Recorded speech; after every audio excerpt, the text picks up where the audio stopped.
Most every day we hear news reports about the problems in rural America. Not so much the problem of crime, but of economic survival. Small towns that have depended on the farmer to stay in business suffer right along with him when he's forced to sell the family operation. Well, Canova, South Dakota is just such a community, dependent on agriculture and fighting to keep its school and Main Street open. There is one business in Canova that has managed to weather the stormy economic hard times thanks to the dedication of its owners. Tuesday in Canova, South Dakota. It's pretty much like any other day in this little community, with one exception. Tuesday is press day at the Canova Herald. Inside, newspaper owner Knowles Trippler is hard at work getting the day's edition ready to go to press. The old expression mom and pop operation certainly applies here, for while Knowles is in the back setting type, his wife of 41 years, Ines, is up front addressing the papers for delivery.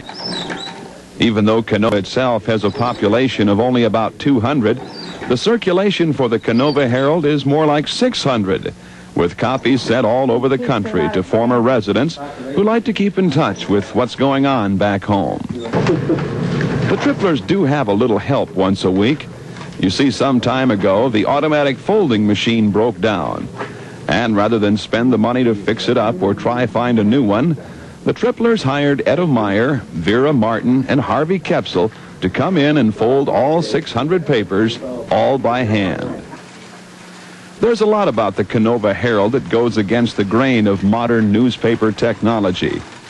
This early 1900s linotype machine, for example, is one of only about 2 or 3 such contraptions still in use in South Dakota. Well, of course, all the newspapers now, most of them print offset.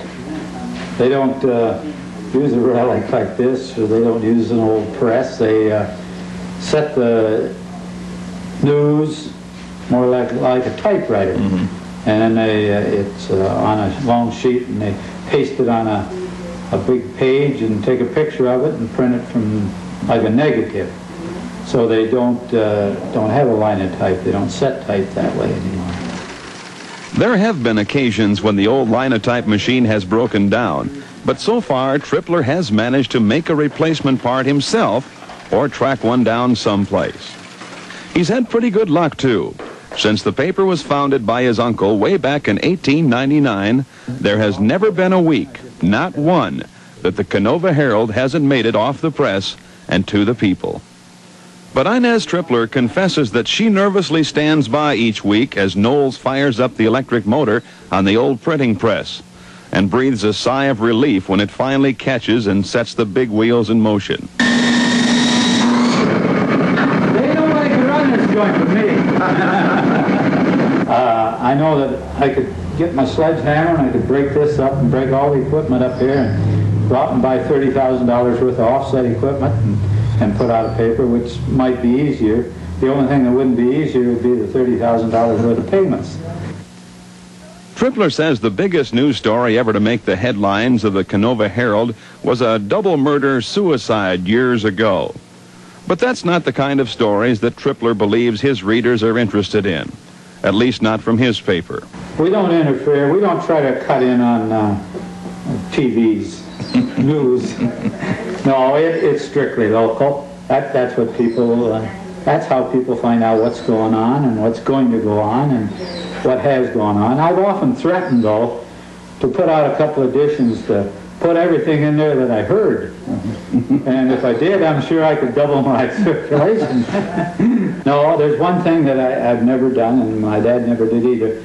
A lot of papers, you receive the court report of who got picked up for speeding and who got picked up for DWI and this and that. And they sent it to me, and I didn't print it. And they said, why not? And I said, I live with them people. Mm-hmm. And the people that want to know that are going to find it out, and the other people don't need to know it. And I don't print that. For years, Trippler managed to get the newspaper out each week and still work full-time for the state welfare department and referee basketball during the winter months. Now at 63 and retired from the state, one might think he'd slow down a little bit. He and his wife have 3 sons and a daughter, But it looks like the Canova Herald being handed down to another generation of Tripplers isn't in the cards. No, there was two of the sons came back and worked on the paper at one time. But the only problem was they worked here and was the amount of income that you could make. People came and offered them jobs and started waving $100 bills in their face, and they left, and they had to leave. I mean, they had, one of them had a family and the other one was just starting out. I'm sure they would have liked to stay here and run it, but because of the economy, it just wasn't feasible. Trippler admits that running the Canova Herald isn't a money-making proposition anymore, and he's fairly certain that when he goes, the paper will too. But he feels an obligation to keep the presses rolling for as long as he can. Well, of course, I got my home here, and we've got what we want. In other words, our home is fixed up, and I'm sure we're going to live here the rest of our life. And when my father started out, he was 19 years old when he bought this. And the community was good to him, and it was good to our family. And I figured that probably we owe the community something. And this is one way we can repay him.